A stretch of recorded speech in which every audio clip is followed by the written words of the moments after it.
Hi friends, welcome to Sahi vlog. இன்றைக்கி வந்து நம்ம கிழங்கா மீன் தாங்க எடுத்து குழம்பு வைக்க போகிறோம். அந்த கிழங்கா மீன் எடுத்து சுத்தம் பண்ணி வச்சுக்கிட்டேன்.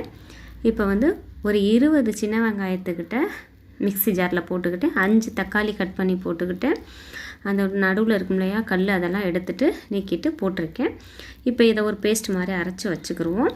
அதுக்கடையில் வந்து 7 பச்சை மிளகாய்க்கிட்ட லைட்டாக கீறி வச்சுருக்கேன். ஒரு 15 சின்ன வெங்காயத்துக்கிட்ட கட் பண்ணி வச்சுருக்கேன். 3 கொத்து கருவேப்பிலை எடுத்து வச்சுருக்கேன். இது தாளிக்கிறதுக்கு தேவையானது. பச்சை மிளகா மட்டும் நான் தாளிக்கலைங்க. மசாலா கரைப்போம் இல்லையா, தண்ணி மசாலா போட்டு புளி தண்ணி கரைச்சி வைப்போம் இல்லையா, அதிலே சேர்த்துக்கிறவேன். பச்சை மிளகாயை போட்டுட்டு நம்ம தாளிக்கலை அப்படி தூக்கி ஊற்றிடுவோம். இப்போ ஒரு பாத்திரத்தை அடுப்பில் வச்சு அதுக்கு வெந்தயம் போட்டு நல்லா பொரியட்டுங்க. சோம்பு 1 ஸ்பூன் போட்டுக்கிடுவோம். அதுவுமே நல்லா பொரிஞ்சதுக்கப்புறம் கருவேப்பிலை 3 கொத்து போட்டு வெங்காயம் போட்டுக்கிடுவாங்க. வெங்காயத்தை போட்டு அது நல்லா வதங்கட்டுங்க. வதங்கினதுக்கப்புறம் நம்ம அரைச்சி வச்சுருக்கோம் இல்லையா பேஸ்ட்டு, அதை சேர்த்துக்கிடுவோம். சேர்த்து அதையுமே நல்லா வதக்கிக்கிடுவோங்க. அது நல்லா வதங்கட்டுங்க, எண்ணெய் பிரிஞ்சு வரணும். இது சேர்த்துட்டு ஒரு 1/2 ஸ்பூன் அளவுக்கு வந்து மஞ்சத்தூள் சேர்த்துக்கிடுவோம். சேர்த்துட்டு அதை நல்லா கிண்டி விட்ருவோங்க. அது நல்லா கொஞ்சம் நேரம் வதங்கட்டும். அதுக்கப்புறம் 2.5 ஸ்பூன் மிளகாய் தூள் சேர்த்துருக்கேன். சேர்த்து நல்லா எண்ணெய் பிரிஞ்சு வரணும். அது வரைக்கும் நல்லா வதக்கிக்கிடுவோங்க. இந்த கிழங்கா மீன் வந்து கால்சியம் சத்து இருக்குங்க. அதுக்காக நம்ம வந்து இந்த மீனை அடிக்கடி எடுத்து சமைச்சு சாப்பிட்லாம்.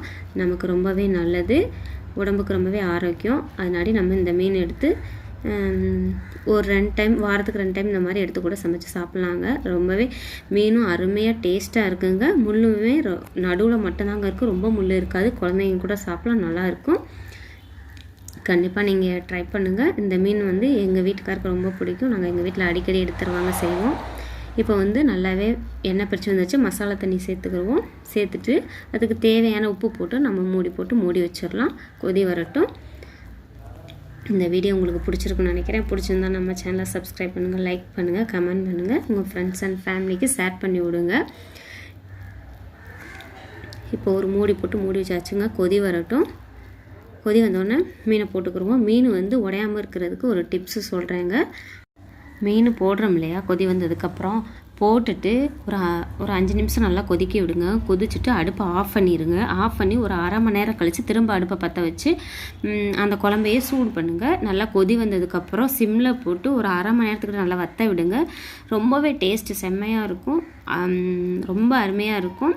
மீனும் உடையாதுங்க. இந்த டிப்ஸ் உங்களுக்கு பிடிச்சிருந்தா ஃபாலோ பண்ணுங்கள். கண்டிப்பாக நெக்ஸ்ட் ஒரு வீடியோவில் பார்ப்போம். பாய்.